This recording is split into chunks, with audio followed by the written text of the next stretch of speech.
Yo, what is up, guys? It's Phantom here today with another discussion video. I'm gonna try to get these out as much as possible so I have as much content as possible. But today I want to talk about the X-Men, Marvel vs. Capcom, and should they actually not be in there and they should get their own fighting game. Now, okay, who remembers back when X-Men vs. Street Fighter came out? Okay, who remembers it when they weren't like 5 or 6? I feel like Mvci, it's done. Like, it's done with the content we're getting, and they're already pretty much set up who they're getting for season 1, 2, and 3 of DLC. And from what I'm hearing from leaks, the X-Men will not be there. And I feel like that's kind of a disappointment, but at the same time, it could lead to a new opportunity.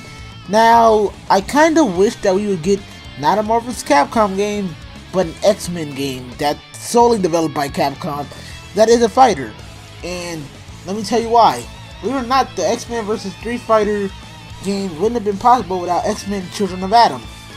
And X-Men Children of Atom was a solo X-Men game that gave us pretty much everything we know about Marvel vs. Capcom and more. Giving us the same sprites, characters, and just about all the greatness that X-Men vs. Street Fighter, Marvel vs. Capcom, Marvel Super vs. Street Fighter, all of those crossover games gave us. Now, my idea for this is never gonna happen. Capcom keep going the way they will, but I feel like Capcom shouldn't really focus on like giving them their own, how do I put it, they should have a solo game that's separate from the Marvel vs. Capcom Infinite universe, but at the same time it's close connected, kind of like giving the MCU their own, how do I put it, they're giving the MCU movies like Black Panther and all that, and teams like Guardians of the Galaxy. They're connected and they're in the same universe, but they're not at the same time. Like, they're there, but they're doing their own thing right now. And there's multiple storylines they can do with this, such as, well, Children of the Atom, they can do when the X-Men first assembled, they can do a lot. And I'm generally okay in considering that now Marvel had the right to Fox, they have the right to their X-Men, their Fantastic Four. You can kind of close connect both of them. Or if you don't want to do just X-Men, do Fantastic Four versus X-Men or some shit like that. Give us just give us these characters in some way, shape, or form. Do something where, I don't know, the mutant genocide happened, or pretty much a typical X-Men versus the Brotherhood story. And like, again, you can have the same location as the Marvel vs. Capcom Infinite Squad. You can have characters in the background make cameo like Spider-Man talking to Ryu or some shit. Or, you know, Dante and Ghost Rider in the street level or in the highway stage. In just these general directions, I feel like you can really do with this. Here's the thing. X-Men are not going to be in Marvel vs. Capcom Infinite. Or if they are, it's going to be a huge surprise. But if you want to give cross-promotion and give people hope for Marvel vs. Capcom Infinite 2, and, you know, not fuck up their pride, give us an X-Men game. Give us a solo Capcom X-Men game. And I feel like you can do this. There's so many stories you can do. Hell, if you want to, and you want to have more than X-Men, do X-Men versus Inhumans. Like, as a legit game, Marvel gives them the right to the Inhumans, and, you know, give Capcom leeway. Don't limit them. And you get the X-Men versus the Inhuman thing.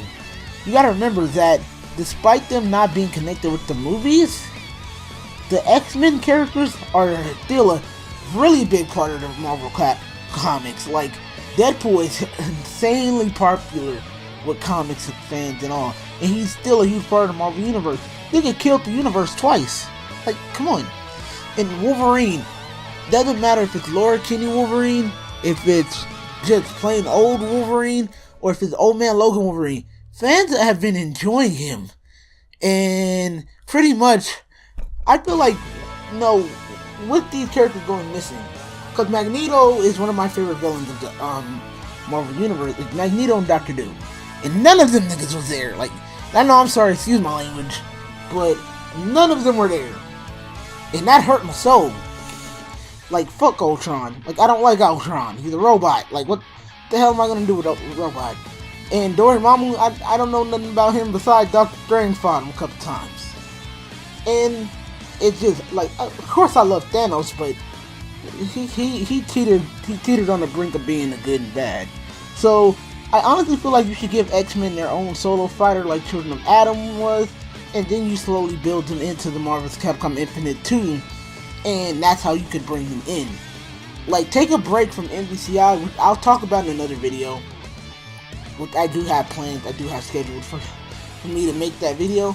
But yeah, give Marvel's Capcom Infinite a break, and try working on, like, if you're gonna want to get back in the fans' good graces, you want to do make these crossover games with Marvel, do X-Men versus Inhuman, do X-Men, I don't know, X-Men Apocalypse, but do it right, not like the movie.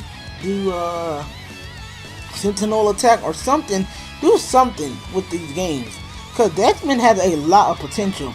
You have a huge roster of characters. That's already one.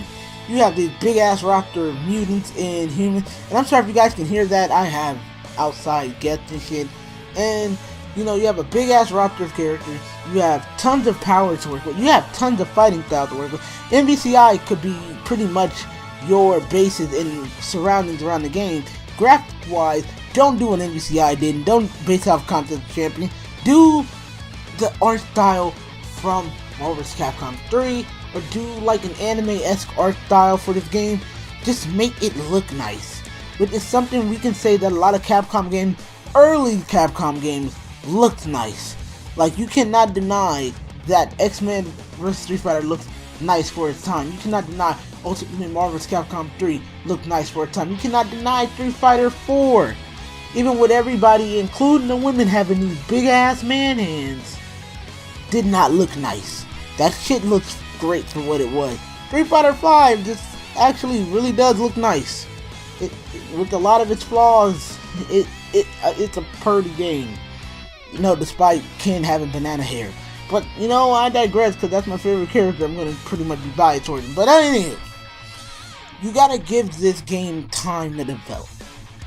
Like, give it a development cycle. Do not do what you did last time, where you was like, we're going to release the game in the same year. No, give us like 2 years. Say 2020, say 2022, say whatever when you announce it, if it does happen. Because I feel like we should be getting this type of game. Because if we get an X-Men solo game and then you bring out Marvel's Capcom Infinite 2, except all the X-Men are there, all the X-Men from the previous game are there, Fantastic Four characters are there, and Inhumans are there, that's gonna get fans hyped. Like, you just see, like, out of nowhere, but that's gonna get fans so hyped when, like, out of nowhere it's like Ryu and fighting, I don't know, Iron Man, and Wolverine busts out of nowhere, but then you see Azura. Like, dude, you guys need to get, like, you don't understand how much publicity you have in so many game characters, as well as Marvel characters you could have in these games. Or like, you see Scarlet Witch fighting someone, I don't know any magical based Capcom characters that are female, like probably Lady from Devil May Cry, or no, her fighting Manette, like Scarlet Witch versus Manette, or some shit like that. If you have these characters in there, you know how hyped that would be, like, for real. All you have to do is be willing to expand your horizon. And I feel like with the X-Men, that's a great way to branch it out. Because you already made a mistake by not including them in the game. How about you give them your own solo game, and out of nowhere, you have, at the end of the game, credits or whatever. Don't give it a story mode. By God, don't. If you do it right. And make it just a comic book panel, like, do it like that. And then, at the end of the credits, all you see is, like, the eyes of Galactus, or the eyes of Thanos, and it just says coming soon, and then you just see 2 appear, like the number 2 in the same font of Marvel's Capcom Infinite. That would be awesome. Like, these are just a few of my ideas, and I feel like they should be implemented, because Capcom is known for making these new and improved things. But yeah, that's just my thoughts. If you guys have your own thoughts, please leave them down in the description below. But, comment below. Fucking hell, today is not my day. But yeah, thank you guys so much for watching. I'll see you guys in the next video. Peace out.